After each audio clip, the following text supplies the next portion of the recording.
Com muita alegria, chamo aqui à frente meu amigo de longa data, amigo de escola bíblica dominical infantil, presbítero Eliseu Kessler, que suba aqui à frente, por favor.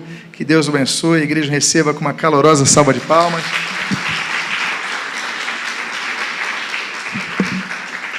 Falar do pastor Eliseu é muito difícil em relação a tentar resumir o que ele representa a todos nós. Se você não sabe, por exemplo, a título de conhecimento geral, essa igreja, esse templo, o arquiteto desse templo foi ele.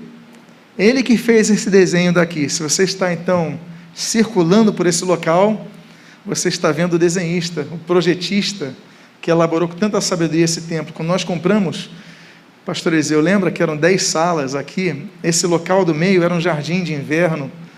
Então foi tudo aqui quebrado, foi tudo reprojetado com tanto carinho. Pastor Eliseu, amigo de infância na Assembleia de Deus, lá em São Cristóvão. Depois meu pai foi para o Uruguai como missionário, e aí nos encontramos só depois. Hoje ele faz parte do corpo de presbíteros da Assembleia de Deus de Madureira, e ele é uma pessoa que tem muito estudo, além de arquiteto, além de urbanista, ele tem muita experiência com várias áreas, ciências políticas. Ele esteve fazendo cursos em relação a eleições na George Washington, nos Estados Unidos, lá no México, na Argentina. Ele faz parte de uma câmara internacional com o Brasil e Itália, o Brasil, Japão. Ele tem integração, ele tem integrado o nosso país com o Japão. É uma pessoa que tem muito estudo, uma pessoa que, acima de tudo isso, ama ao Senhor. Tem amado ao Senhor, tem pregado a palavra de Deus. E hoje ele nos dá o prazer e a alegria de lançar um livro que tem um presente também. Ele depois vai falar naturalmente melhor do que eu sobre esse livro, mas esse livro é o tema da mensagem de hoje, e o título é: Qual o tamanho de Deus? Qual o tamanho de Deus? Eu, por exemplo, sei qual é o tamanho do diabo. A Bíblia diz que a gente vai colocar ele debaixo dos nossos pés, então ele tem até o meu tamanho 43 aqui do meu sapato. Mas qual o tamanho de Deus? Então essa é a mensagem de hoje. E esse é um tipo de livro que é muito indicado para você entregar a pessoas que não têm fé, a pessoas que têm dificuldade em entender sobre as obras de Deus. Então, depois ele vai estar lançando ali, e ele trouxe um presente, que sobre isso ele vai falar, um presente maravilhoso. E aqui eu agradeço a gentileza do presente, mas, enfim, ele vai falar mais sobre isso. Mas antes de passar o microfone, então, ainda que assentados, eu gostaria de fazer uma oração, porque ele será o mensageiro da mensagem nesta manhã. Pai amado, Deus bendito, nós te glorificamos, nós te agradecemos, nós te louvamos, porque tu és o Senhor de nossas vidas, porque o teu amor sempre esteve presente e nunca nos desamparastes. Pai amado, abençoa a vida do teu filho e servo, pastor Eliseu Kessler. Tem sido mensageiro teu, tem pregado a tua palavra, tem exercitado a tua palavra, tem defendido a tua igreja ao longo de toda a sua vida.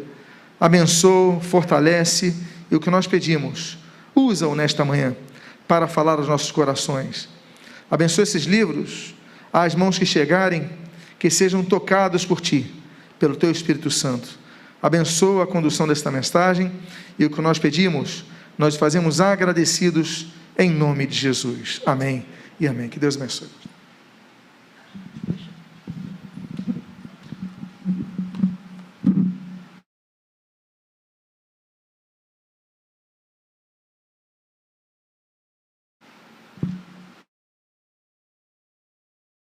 A paz do Senhor, amados. É com muita alegria que nós estamos mais uma vez aqui para juntos adorarmos e bendizermos o nome precioso, santo e bendito do Senhor Jesus Cristo. Agradecer o carinhoso convite do nosso bispo Martinho Lutero, como ele disse, amigo de muitos e muitos anos, e o experimento do bispo, que também é amigo, algo ímpar do seu caráter, que é a lealdade. A lealdade de uma amizade. Muitas pessoas, muitos amigos não são leais entre si. E lealdade é isso aqui. Eu desenvolvi um texto, uma pregação sobre fidelidade e lealdade, que eu não vou falar nisso hoje. Mas eu experimento da amizade dele a lealdade. E a lealdade trata-se de caráter. É diferente de fidelidade. E eu tenho experimentado, ao longo desses muitos e muitos anos, o caráter do bispo Martinho Lutero, que se estende à família. Glórias a Deus por isso. Irmãos, antes de entrar no texto, eu queria só fazer uma ressalva do livro que o pastor Martinho Lutero anunciou. Qual o tamanho de Deus? Qual o tamanho do invisível? Qual o tamanho do invisível que é eterno? Qual o tamanho do invisível que é eterno e é real? Aqui eu prego essa mensagem ao longo de mais de 20 anos. Eu pediria até perdão ao bispo Lutero, porque algum tempo atrás eu preguei essa mensagem aqui, alguns anos atrás. E não gostaria de fazê-la hoje, em que pese que o tema ele é muito extenso. Mas ontem à noite Deus colocou no meu coração uma mensagem que, quando nós estávamos cantando o último hino aqui, sobre o silêncio de Deus, foi isso que Deus tinha colocado no meu coração ontem, e eu gostaria de fazê-lo nesta manhã.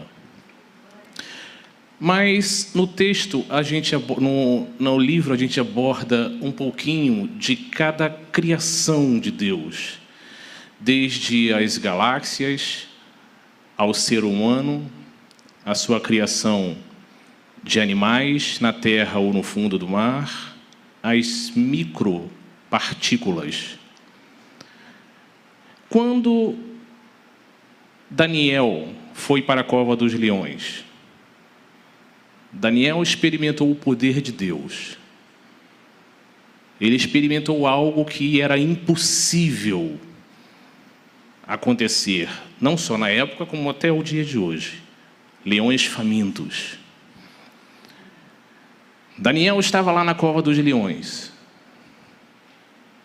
Deus deu uma ordem aos leões para que não tragassem e consumissem Daniel. Amém? Deus não fez isso? Pois é. Mas como é que Deus se fez entender para os leões? Qual foi o idioma que Deus usou para conversar com os leões? Existem mais de 12 mil línguas e dialetos espalhados pelas nações. Qual delas Deus usou para falar com os leões? Mas o idioma dos leões é o rugido. O leão no deserto, ele dá um rugido aqui, a 9 quilômetros de distância se ouve o rugido dele. Então, o idioma de um leão é o rugido. Deus, para se fazer entender com os leões, ele usou o rugido? Como foi que Deus se fez interpretar? Porque, em primeiro lugar, os leões entenderam a mensagem de Deus para não consumir e tragar Daniel. E, em segundo lugar, eles obedeceram. Então, houve um diálogo para que a resposta dos leões pudessem acontecer. Qual foi o idioma que Deus usou com os leões? Qual o tamanho do poder de Deus para que ele possa se fazer entender? Por que quando se você vai tomar um banho, se você botar a mão no chuveiro elétrico, se molhando, você toma um choque? Mas Deus criou um peixe elétrico chamado enguia, que ele carrega no seu corpo 600 watts de potência dentro da água. Por que nós, seres humanos, se pisarmos na água e tocarmos em algo elétrico, nós tomamos um choque e podemos morrer? Mas Deus criou um peixe que a vida e a fonte de sustento dele é a própria energia elétrica que ele carrega no seu corpo.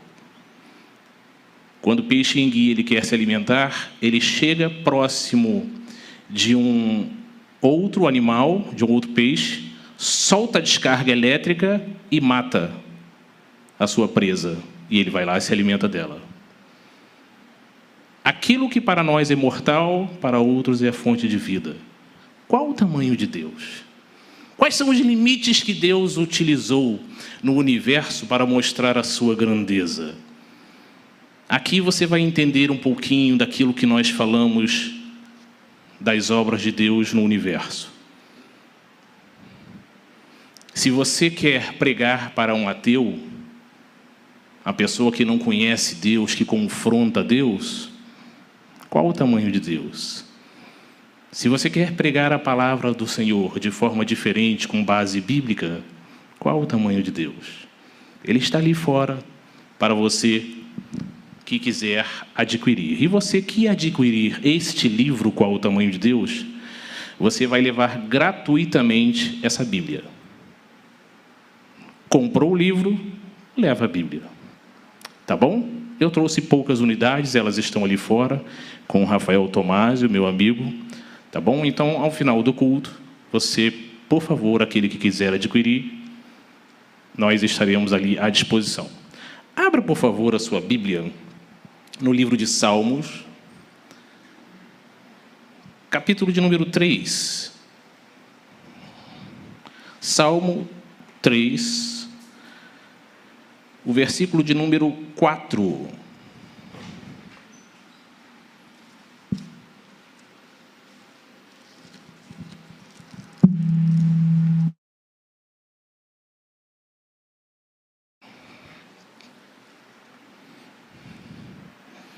Diz assim a palavra de Deus: com a minha voz clamei ao Senhor, Ele ouviu-me desde o seu santo monte. Eu gostaria que a igreja lesse comigo em uma só voz. Vamos lá? 1, 2, 3. Com a minha...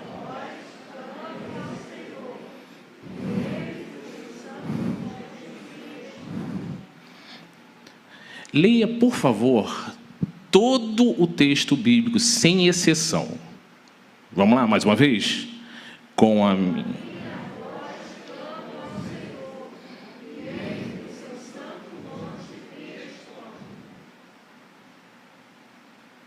Eu vou pedir para que você leia todo o texto, sem exceção, mais uma vez. Por favor, vamos lá?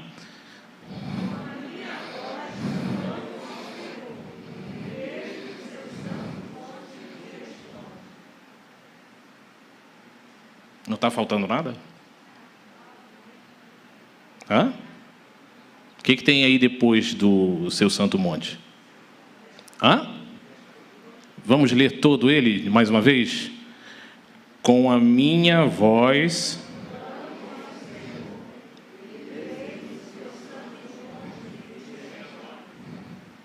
Selá. Não tem aí? Não está escrito aí? Selá. Eu quero conversar um pouquinho mais com você sobre esse selá. Em primeiro lugar, na lei da física diz que para toda ação existe uma reação. É a lei da física. Eu estou em pé aqui neste momento e o meu peso, e o chão está reagindo ao meu peso. A Bíblia diz: batei e abrir-se-vos-á. Lei da física. Buscais e achareis. Lei da física. Então a lei da física já existia há muitos e muitos e muitos anos. E por que Deus diz: clama a mim, que eu vou te responder? Olha a lei da física sendo aplicada aí mais uma vez. Isso é certo que Deus vai fazer. Se você clamar, se você confiar em mim, se você depositar toda a sua ansiedade em mim, se você entender que eu sou a solução para qualquer resposta da tua vida, clama a mim. Porque eu vou me manifestar. Eu vou me levantar do trono para poder te atender. Quando eu era criança, minha mãe, ela sentava comigo à mesa da cozinha e ficava horas me dando conselhos de vida prática. Horas. Depois que nós saíamos da cozinha, ela me levava para o quarto. Eu tinha 5 anos, 6 anos, 7 anos de idade. Nós íamos para o quarto dela, dobrávamos os joelhos e ficávamos 1 hora de joelhos dobrados. 1h30. Eu com 5 anos de idade. Eu cresci nesse meio. Foi assim que eu fui educado. E minha mãe, quando terminava a oração comigo e com meu irmão, ela dizia assim: Eliseu, quando você ora a Deus, as coisas acontecem. Quando você ora a Deus, quando você clama a Deus, Ele reage em seu favor. Eu cresci ouvindo isso. Aí depois eu fui para a escola, fui estudar a lei da física no ginásio e entendi que a lei da física estava na Bíblia. E hoje, por muitos e muitos momentos da minha vida, eu experimento Deus nas suas respostas de imediato. De imediato. Por 2 situações na semana passada, eu estava orando a Deus de joelhos dobrados no meu escritório, 3 horas da tarde. Depois saí pedindo a Deus respostas de algumas coisas. Irmãos, deu 10 minutos, entra uma mensagem no meu WhatsApp. A primeira mensagem era parte da oração que eu tinha feito a Deus. Foi uma resposta de Deus para que eu pudesse começar a focar em outras coisas daquilo que eu estava pedindo a Deus. 10 minutos depois veio a primeira resposta. 1 hora depois veio a segunda resposta. Com outra pessoa, pessoas que não se conhecem, me mandou uma mensagem no WhatsApp, me fazendo um convite de algo que eu tinha pedido a Deus. Eu experimentei a resposta de Deus 10 minutos depois, e 1 hora depois, clama a mim e responder-te-ei, e dar-te-ei coisas grandes e firmes que não sabes. Então Deus ele tem esse poder de responder no auge do nosso anseio, da nossa necessidade. Eu estou precisando, eu vou me dobrar, vou me curvar a Ele. Mas o livro de Salmos é um livro de cânticos. Todo ele, o maior livro da Bíblia que o Senhor separou para nos falar, Ele nos falou através de cânticos. E os estudiosos dizem que, por ser um livro de cânticos, a palavra selá, ela pode ser uma pausa musical. E o que é uma pausa musical? Quando o saxofonista, o irmão do pistão, do teclado e todos aqui que estudaram música, quando estão lendo uma partitura, tem lá o símbolo da pausa. Por quê? Ele tem que dar aquele tempo. Ele não pode infringir aquele tempo da pausa musical. Ele tem que obedecer aquele período. Ele tem que fazer silêncio naquele período da partitura. Em alguns momentos, uma partitura tem e indica a pausa musical. A pausa é o silêncio. Por que Deus, em muitos momentos, nos cânticos do salmista Davi, ele dá uma pausa. Sempre você vai ver lá, Selá. Silêncio. Aqui, depois disso aqui, dá um tempo. Não faça nada. Não cante nada. Não fale nada.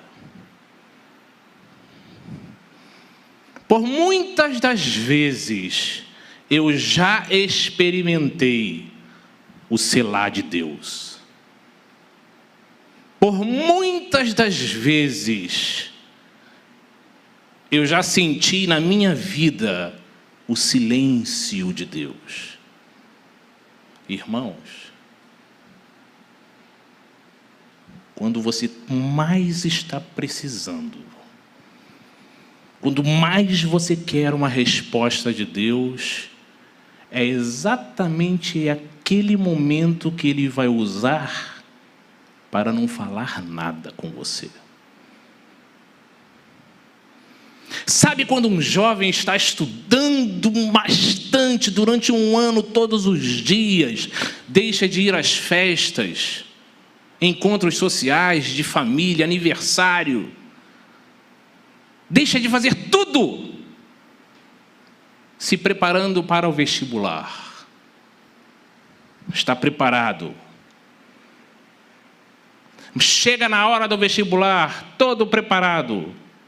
Ele faz a prova e não passa. Por que você estuda tanto e não passa no vestibular? Deus sabe. Aqui num livro eu conto uma experiência pessoal minha, de uma prova que eu fiz de arquitetura. Você vai ler, você que adquirir, você vai entender. Eu não vim contar o meu testemunho aqui, mas o selar de Deus me pegou algumas vezes ainda quando jovem, e era dolorido, era doído. Por que Deus se silencia quando você mais precisa dele? Por quê? Que segredos Deus tem para não falar nada? Deus fez isso com Jacó. Irmãos, Jacó experimentou na vida pessoal dele, de família, a mentira dos filhos. Em relação a José, inventaram uma mentirada por ciúmes, raiva do irmão mais novo. Saíram em campo, quando voltaram, mataram um animal, sujaram o manto dele, trouxeram para o pai. Pai, mataram nosso irmão, está aqui as vestes dele. Deus não estava vendo tudo aquilo? Deus não estava vendo a mentira que estava nos lábios de todos os irmãos? Não estava vendo tudo? E por que Deus não falou nada? Por que Deus ficou em silêncio no auge dessa mentira toda? Por que Deus não se manifestou? O silêncio dói. Jacó, quando recebeu a notícia da mentira, ele se sentiu amargurado. Um pai perder um filho é ruim, é difícil. E Deus, sei lá. E José, o alvo da mentira? José não passou por um processo de vida também muito longo? Não teve uma trajetória ruim de vida? Deus tinha um plano para ele, lá na frente. Mas e o meio do caminho? Não foi doloroso? Não foi? Colocado na cisterna, judiaram dos irmãos dele, os irmãos judiaram dele, foi vendido aos ismaelitas, foi vendido a Potifar, foi perseguido pela mulher de Potifar, foi preso por 13 anos. Irmãos, se José tinha um projeto, se Deus tinha um projeto na vida de José, Por que ele teve que passar por um período tão turbulento e anos de turbulência para que a promessa viesse a se cumprir lá na frente, só depois? Mas por que esse período de silêncio de Deus também na vida de José teve que acontecer? Por quê? Prestem atenção. Jacó, seu pai, experimentou o silêncio de Deus. Depois, o alvo da mentira, José, também.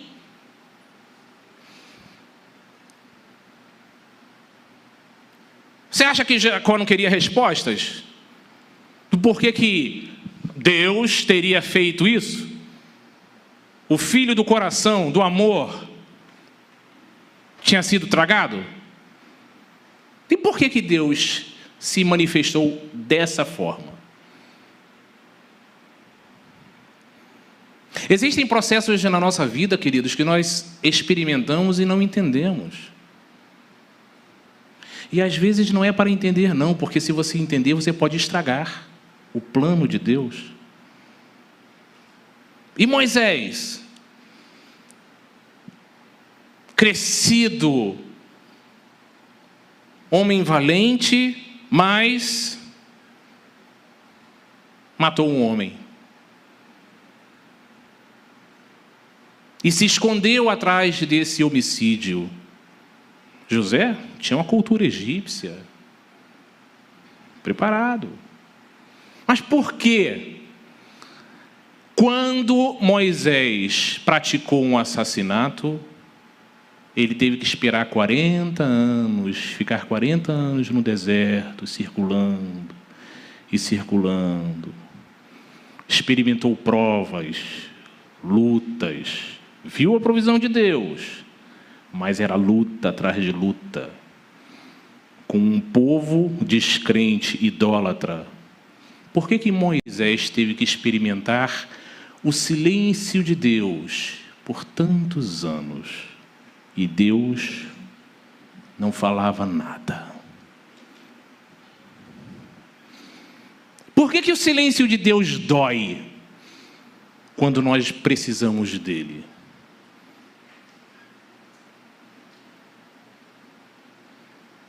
Jacó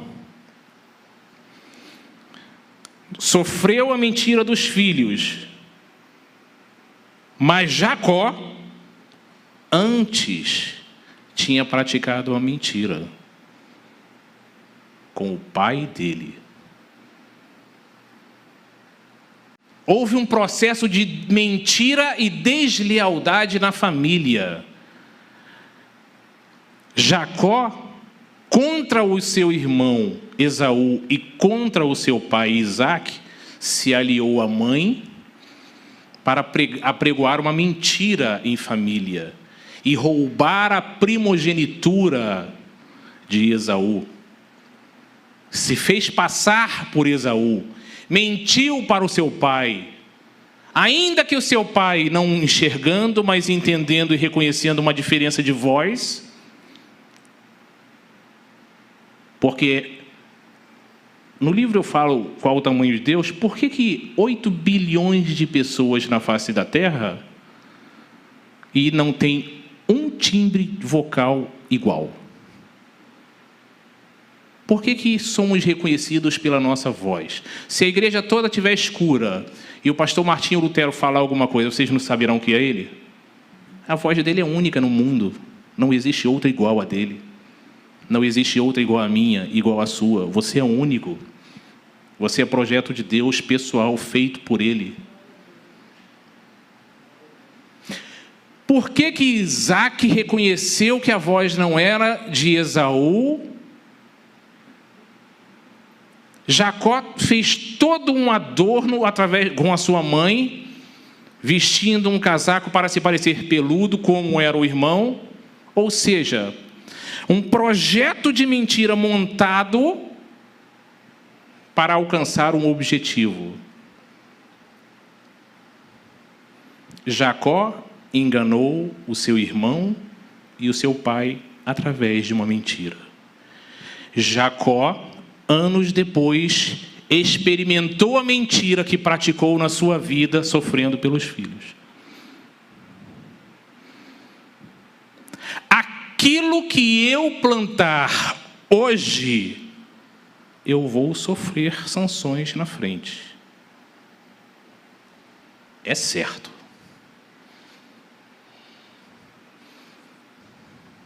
E José? Mas José era um jovem novo, promessa de Deus na sua vida, homem bonzinho, menino bonzinho.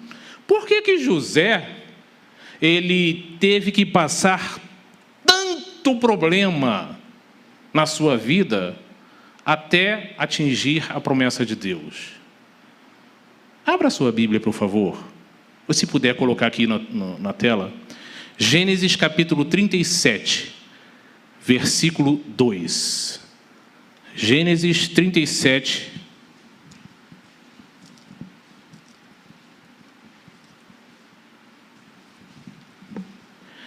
versículo 2. Estas são as gerações de Jacó. Sendo José de 17 anos, apacentava as ovelhas com seus irmãos. E estava este jovem com os filhos de Bila e com os filhos de Zilpa, mulheres de seu pai. E José trazia uma má fama deles a seu pai. José trazia uma má fama deles a seu pai. José era fofoqueiro. José era um maldizente. 1 Coríntios, capítulo 5, versículo de número 11. Vamos lá.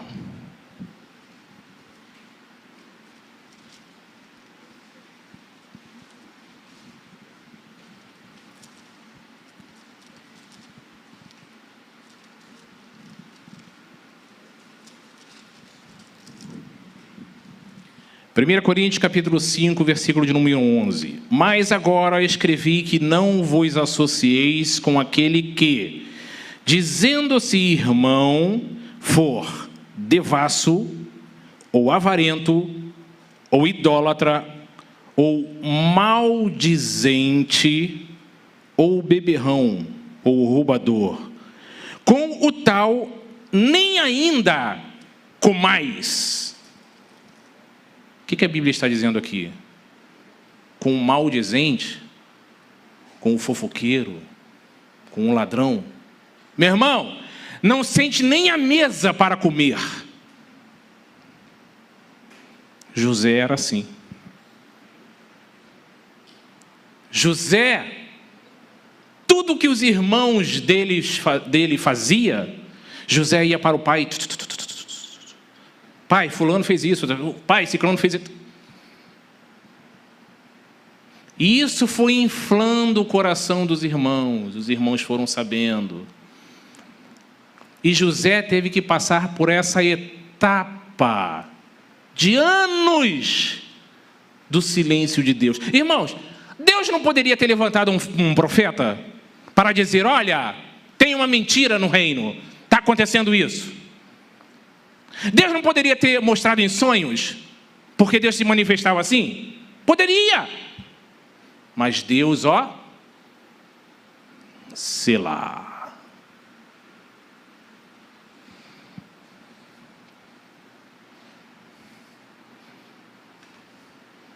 Não foi assim com Moisés? A mesma coisa?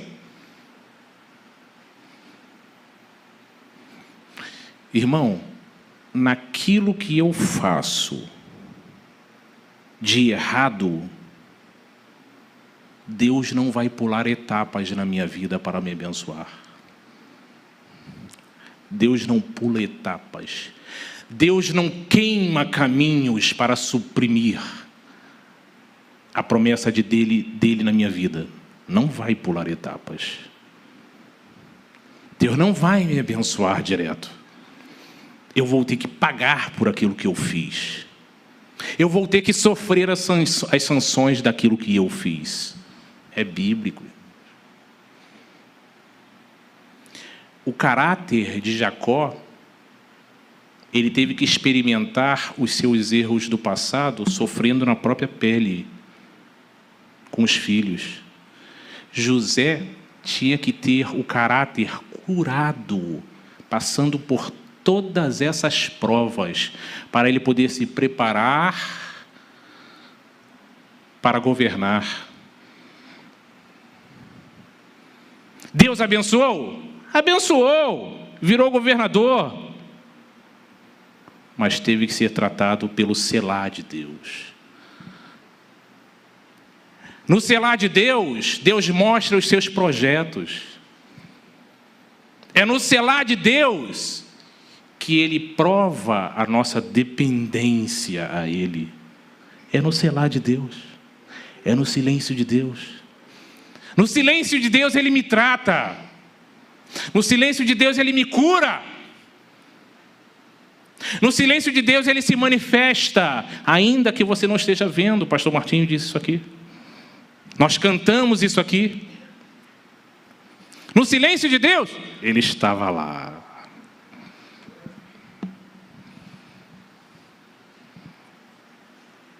O silêncio de Deus é ruim? É. Porque nós somos imediatistas. Num mundo globalizado, nós queremos respostas imediatas. Você entra num lugar, a luz se acende automaticamente pelo sensor de presença. Você está acostumado, você está condicionado à tecnologia. Então você quer tudo rápido. Só que você quer transferir essa tecnologia do que você experimenta nos dias de hoje para Deus. Você quer que essa velocidade venha também de Deus para você. E Deus pode fazer isso. Falei aqui no início que pode, fez comigo e faz com você. Mas e quando Ele não faz? E quando Ele se silencia? Ele vai deixar de ser Deus por causa disso na tua vida?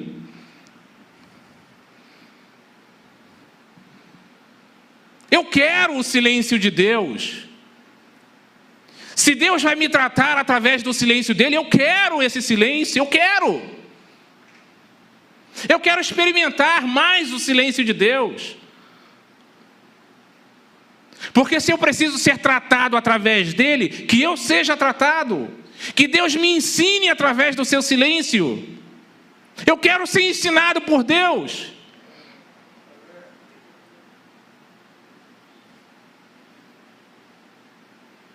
Ele pode doer na minha vida, mas vai ser a minha solução.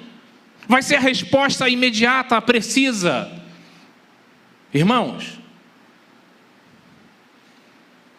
sabe quando você era criança, você falava alguma coisa e teu pai te olhava sério, assim, não falava nada, só olhar. O olhar dele já queria dizer tudo. Ou da mãe. Né? Já diz tudo. O silêncio fala, não precisa falar mais nada, porque senão a correia vem atrás. Era assim, irmão.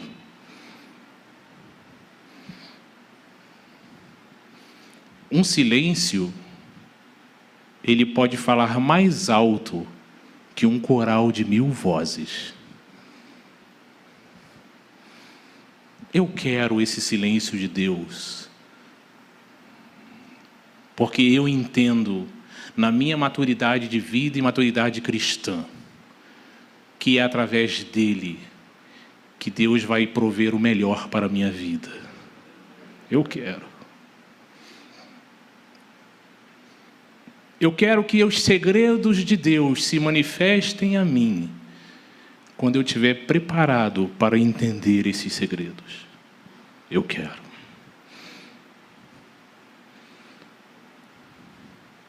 Eu quero que esses segredos de Deus e esse silêncio de Deus seja a maior e melhor solução para a vida da minha família. O que Deus está querendo falar para nós, povo dele, através de algo mundial que está acontecendo? O que Deus quer falar? Avisou antes e de repente, o que significa o silêncio de Deus? Cada um de nós, no seu coração, na sua mente, no seu pensamento, vai entender quando em primeiro lugar, nós nos curvarmos, nos quebrantarmos, e Deus vai se levantar do trono para responder a você naquilo que você precisa. 8 bilhões de pessoas na face da Terra. Existem mais ou menos 60 mil pensamentos por dia na cabeça de uma pessoa. Eu tenho a capacidade de ter pensamentos desde o momento que eu abro o olho e acordo, e tudo que eu faço, consciente ou inconscientemente, tudo é pensado e é natural. Você não pega um automóvel, passa a marcha, pisa no freio, pensando, tem que fazer isso, tem que fazer aquilo. Não, agora eu passo a primeira, agora eu passo a segunda e piso numa embreagem. Você faz isso? Não, você faz no automático. Só que os seus pensamentos, eles vão te conduzindo a tudo aquilo, sem você perceber, sem você saber. 60 mil pensamentos por dia na mente de um ser humano. Existem 8 bilhões de pessoas na face da Terra. Multiplica 60 mil vezes 8 bilhões. Vê quantos pensamentos por dia dá. E Deus nos diz que os pensamentos dele são mais altos que os nossos pensamentos juntos. Deus é Deus. Deus te conhece. Não questione os planos. Se submeta e aceita, porque o melhor de Deus está para vir na sua vida, se você se submeter. Deus te abençoe e te guarde, em o nome do Senhor Jesus Cristo. Amém.